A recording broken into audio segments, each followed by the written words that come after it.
ಪ್ರತಿನಿಧಿಯಾಗಿ ಇವತ್ತು ವಿಧಾನಸಭೆಯನ್ನ ಪ್ರವೇಶ ಮಾಡತಕ್ಕಂಥ ಕೆಲಸವನ್ನ ಮಾಡಿದ್ರು. ಈ ಸಂದರ್ಭದಲ್ಲಿ ವೆಂಕಟರಮಣಪ್ಪನವರ ಹೋರಾಟ, ಅವರ ಪ್ರಯತ್ನ ಅದನ್ನ ಮರೀಲಿಕ್ಕೆ ಸಾಧ್ಯ ಇಲ್ಲ ಅಂತಕ್ಕಂಥ ಮಾತುಗಳನ್ನು ಕೂಡ ಹೇಳಲಿಕ್ಕೆ ಬಯಸ್ತಾ ಇದ್ದೇನೆ. ನನಗಂತೂ ಬಹಳ ಸಂತೋಷ ಆಗಿದೆ. ಯಾಕಂತಂದ್ರೆ ಹಳ್ಳಿಯ ಜನರಿಗೆ ಬಹುಶಃ ಈ ದೇಶದಲ್ಲಿ ಬೃಹತ್ ಯೋಜನೆಗಳಲ್ಲಿ ಇದು ಒಂದು ಯೋಜನೆ ಅಂತಕ್ಕಂಥ ಮಾತುಗಳನ್ನ ಹೇಳಲಿಕ್ಕೆ ಬಯಸ್ತಾ ಇದ್ದೇನೆ. ಬಿಜೆಪಿ ಸರ್ಕಾರ ಬಹುಶಃ ಕಾರಜೋಳ ಹೊರಟೋದ್ರು, ಅವ್ರು ಇದ್ದಿದ್ರೆ ಹೇಳ್ತಿದ್ದೆ ನಾನು.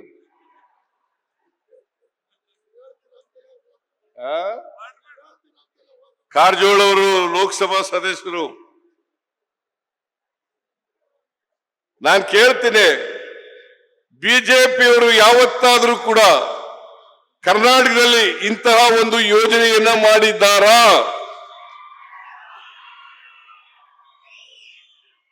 ಉತ್ತರ ಕೊಡಬೇಕು ಅವರು. ಬಿಜೆಪಿಯವರು ಬಹಳ ಟೀಕೆ ಮಾಡ್ತಾರೆ, ಜನರನ್ನ ತಪ್ಪುದಾರಿಗೆ ಎಳಿತಕ್ಕಂಥ ಮಾತುಗಳನ್ನ ಆಡ್ತಾ ಇದ್ದಾರೆ, ಸುಳ್ಳು ಮಾತುಗಳನ್ನ ಆಡ್ತಾ ಇದ್ದಾರೆ, ಸುಳ್ಳು ಪ್ರಚಾರ ಮಾಡ್ತಾ ಇದ್ದಾರೆ, ಸುಳ್ಳು ಅಪವಾದಗಳನ್ನು ಮಾಡ್ತಾ ಇದ್ದಾರೆ ನಮ್ಮ ಸರ್ಕಾರದ ಮೇಲೆ.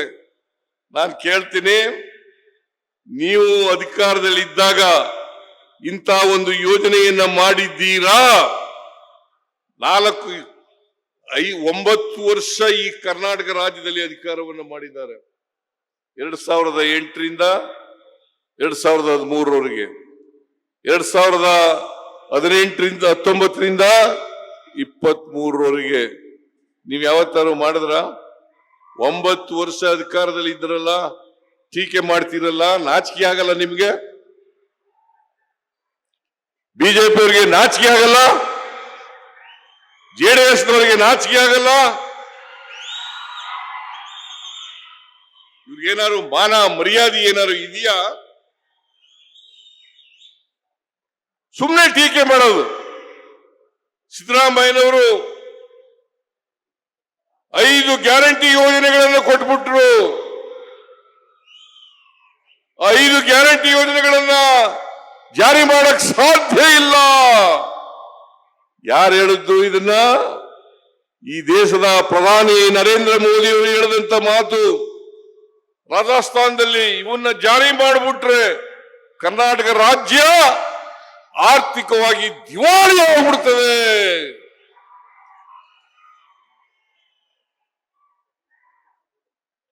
ಅಶೋಕ ಹೇಳ್ತಾನೆ, ವಿಜಯೇಂದ್ರ ಹೇಳ್ತಾರೆ,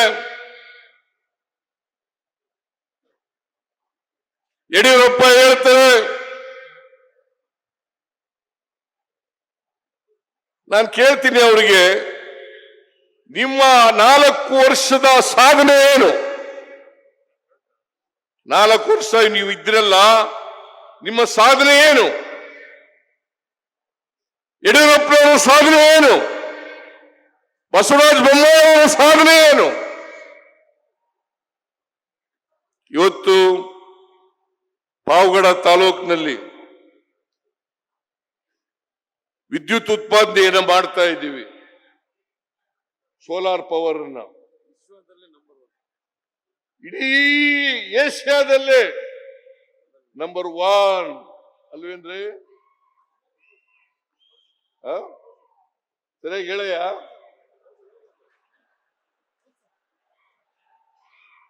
ಏಷ್ಯಾದಲ್ಲಿ ನಂಬರ್ 1. 2050 ಮೆಗಾವ್ಯಾಟ್ ವಿದ್ಯುತ್ತನ್ನ ಈಗಾಗಲೇ ಉತ್ಪಾದನೆ ಮಾಡಿ ಅದನ್ನ ಜನರಿಗೆ ಕೊಡ್ತಾ ಇದ್ದೇವೆ. 2050 ಮೆಗಾವ್ಯಾಟ್. ಈಗ ಮತ್ತೆ ಹಳ್ಳಿಗಳಲ್ಲಿ ಅಗ್ರಿಮೆಂಟ್ ಮಾಡಿಸ್ತಾ ಇದ್ದಾರೆ. ಮುಂದಿನ ಇನ್ನು 2 ತಿಂಗಳು 3 ತಿಂಗಳ 2 ತಿಂಗಳು 2400 ಮೆಗಾವ್ಯಾಟ್ ಅಲ್ಲ, 2000 ಮೆಗಾವ್ಯಾಟ್ ಈ ಕುಡಿಯ ನೀರಿನ ಯೋಜನೆ, ಸೋಲಾರ್ ಎನರ್ಜಿ ಯೋಜನೆ.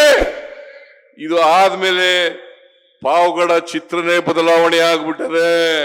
ಲೇಟೆಸ್ಟ್ ಹಾಗೂ ಇಂಟ್ರೆಸ್ಟಿಂಗ್ ಸುದ್ದಿಗಳಿಗಾಗಿ ಬಾಸ್ ಟಿವಿ ಕನ್ನಡ ಚಾನೆಲ್ನ ಸಬ್ಸ್ಕ್ರೈಬ್ ಮಾಡಿ. ಹಾಗೆಯೇ ಬೆಲ್ ಐಕಾನ್ ಪ್ರೆಸ್ ಮಾಡಿ. ಇದರ ಜೊತೆಗೆ ಫೇಸ್ಬುಕ್, ಇನ್ಸ್ಟಾಗ್ರಾಮ್, ಎಕ್ಸ್ ನಲ್ಲೂ ಮಿಸ್ ಮಾಡದೆ ಫಾಲೋ ಮಾಡಿ.